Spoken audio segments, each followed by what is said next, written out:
And by the time you get to 50, you realize that this is not what I wanted to do in my life.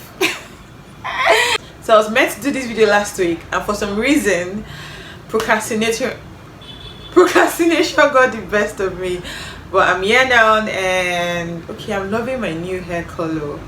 You know, I got bored with doing the same hairstyle over and over and over again, and since this is what this phase of my life requires, doing something that is easy to maintain, I found a new way to make it exciting. So not just have you been, how are you guys? Let me know in the comments. How is adulting? Is it kicking you in the ass? Oh god, adulting is crazy.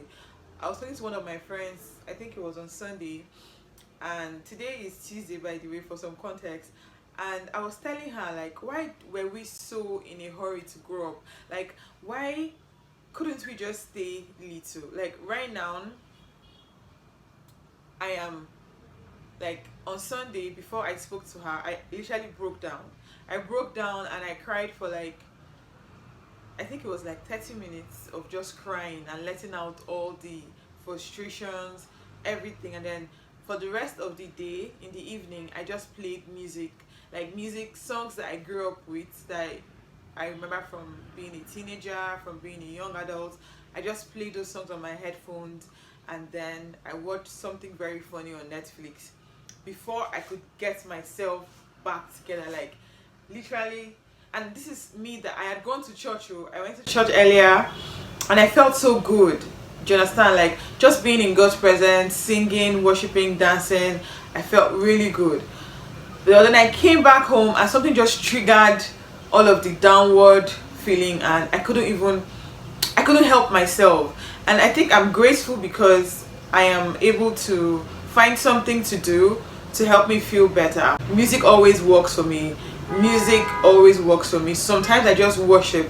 I can just decide to shut down, no social media, and just worship for like an hour or 45 minutes, or just pray in tongues. And sometimes it's just playing songs that give me that nostalgic feeling, and sometimes it's just watching a very funny series on social media, on Netflix. It's funny, it's long, so I just start watching it, and then it takes my mind off everything that is bothering me.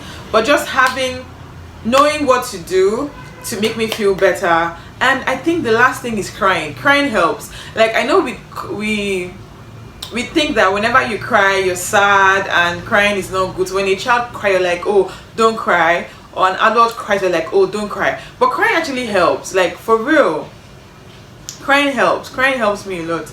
Like, when I feel overwhelmed with maybe responsibilities or just life things and everything, I can just decide to play a sad song and then just cry out. Sometimes I can just play worship, like I can literally just play worship, and then I just cry out. So just like I'm crying to God. And I don't have the answers to most of the questions that I have in my life right now. Do you understand? Like, I'm doing my best, but still there's still some things that I don't understand why they're happening the way they're happening. So this is me crying out all my frustrations to you and all of those things. Okay, so the main reason why I'm doing this video, you see, my problem is I love to, when I start to talk, I don't know how to sometimes bring myself back to the point.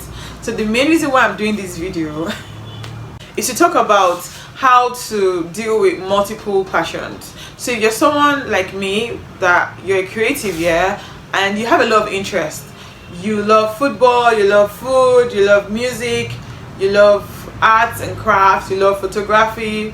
Well, that's not me. I don't like football, first and foremost, but just an example. And sometimes you feel like all your interests are drawing you. Do you understand? They are all calling to you, and you do not have, there's no way that you can find some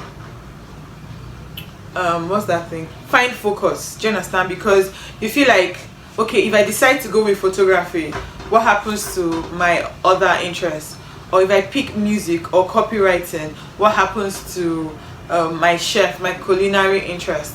So it feels like whenever you choose something to focus on, something else suffers, and you want to find a way to balance all of those things.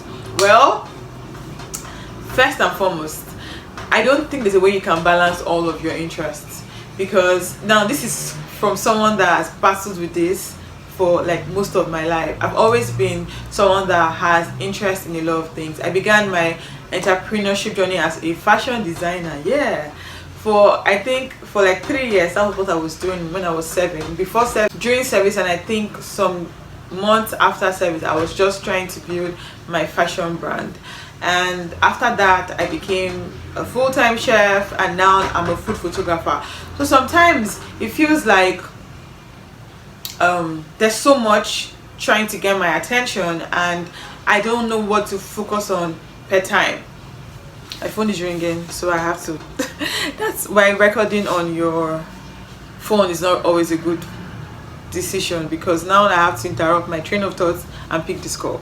I've learned that you cannot be all things to all people. You cannot do everything that you have an interest in at the same time and make headway, like actually make progress in your life. So at every point in time, you have to pick what to focus on per time. The thing with having a lot of interest and trying to focus on all of them at the same time is you're going to burn out easily. Now secondly, you're going to feel like you are not doing enough. That's because you're trying to dig like 7 different holes, or trying to go in 7 different directions at the same time, and you're not making any headway. Do you understand? And then thirdly, you're not going to make any progress, because if you're trying to travel to Lagos, or you're going to Uyo, Akwa Ibom, and you also want to go to Imo, you also want to go to Zamfara, you also want to go to London, you cannot just be going in all those directions. You will not make any progress in going to Uyo, because you're being dragged to London, you're being dragged to Zamfara, and these things are not on the same path, they're not on the same road to you. Do you understand? I hope that makes a lot of sense, because in my head that's just how I can explain it. So how do you decide on what interest to focus on per time? For me, what I did when I had this problem recently was ask myself what I want to be known for. From in my 20s, I wanted to be known for being a chef, being this person that could drop some mad ass recipes and all of those things. And I worked in a restaurant as an African chef. I worked in a hotel as an African chef. I interned with 2 to 3 chefs in Lagos. I also had my own food business, and I trained over 100 people, like literally over 100 people. So in my 20s, that was the focus. I wanted to be a chef, I wanted to be a badass chef, and I think I did that to some extent. Now in my 30s, I don't really have as much love for that as I had when I was 20. So I needed to ask myself that question again, like, what do you want to be known for now? And the truth is, right now I want to be known for being a good, an amazing food photographer, an incredible, a badass food photographer. Not with anyone, but I just want it to be like, when you see my work, you're like, oh, I love this meal, oh, I want to eat this meal, this food looks good, oh, I want this in my mouth. And that is who I want to be known. That is what I want to be known for now in my 30s. It might change in my 40s, I don't know, but right now I'm learning to accept the fact that my life is in phases. What I wanted years ago might not be what I want in the future, and it's completely okay. Now there are 2 things. There's trying to hold on to the past, and there's allowing the past to influence your future. So one of the reasons why I am good at what I do, not trying to brag, is that aside from the fact that my lovely husband taught me well, is the fact that I have a background in the food industry.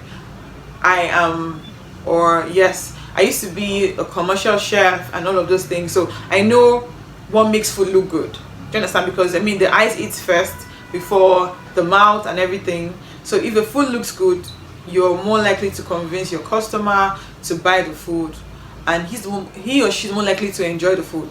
Do you understand? So being a chef has influenced my style of photography. So I'm not really about the scene looking good. The scene has to look good, yes, but I'm more about the food captivating you. Do you understand? So when I'm taking a picture of food, my major focus is on the texture, on the color of the food. The background has to be beautiful, but the background is just complementary to the food.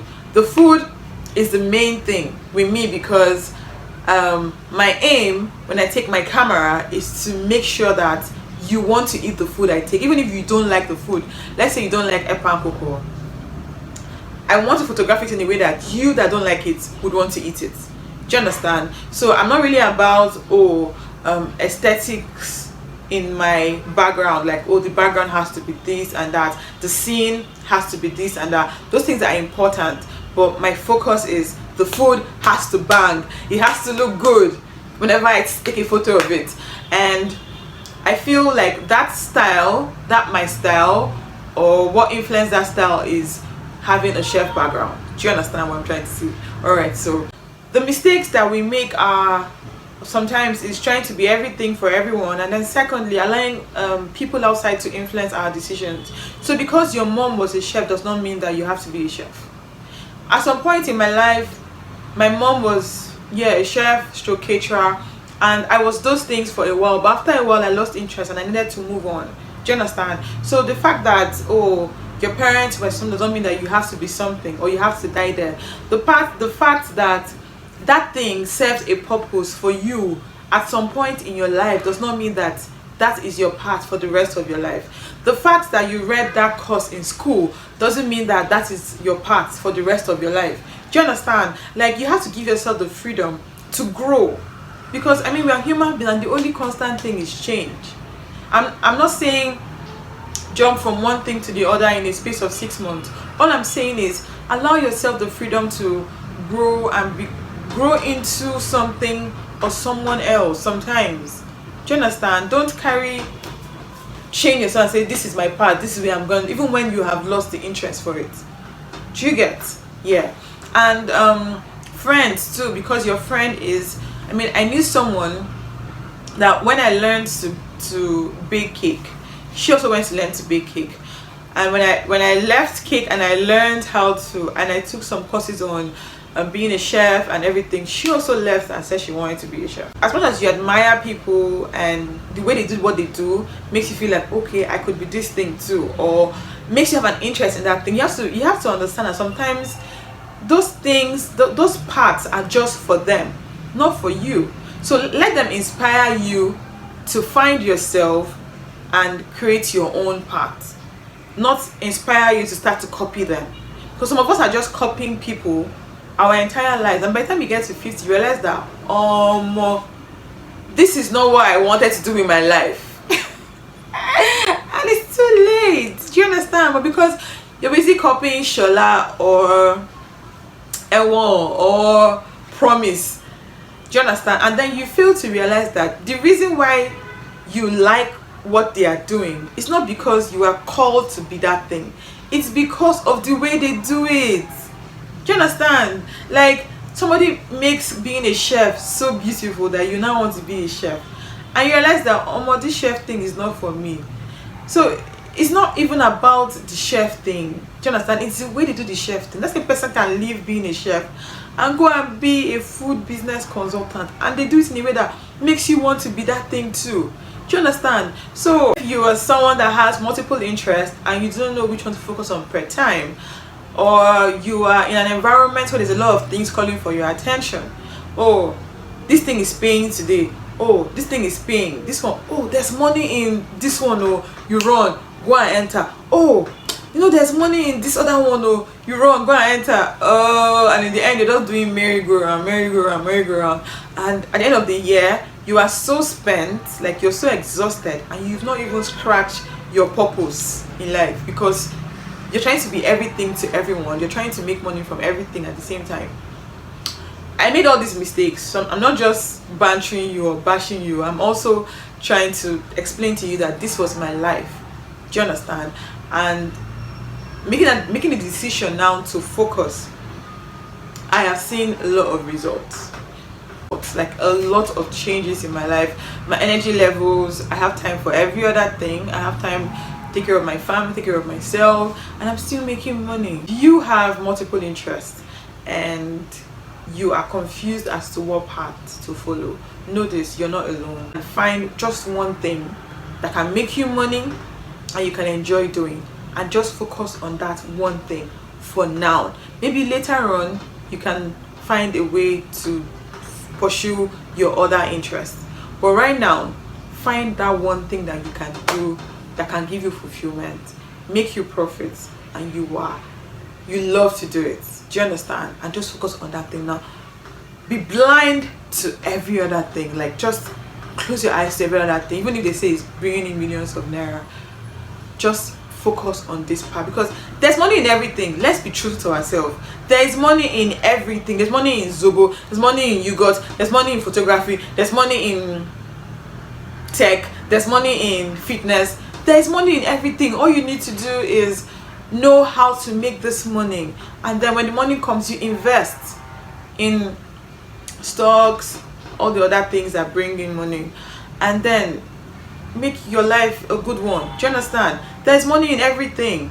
There is. Just know how to. If you have coaches in these different areas, take their courses and learn how to make money in your particular field. Do you understand? I hope that after you watch this video, you have some clarity. Thank you for watching, guys. Don't forget to subscribe, and if you have any questions, I'm here for your questions. I'm here for your comments. Your comments encourage me to keep on showing up here to film these videos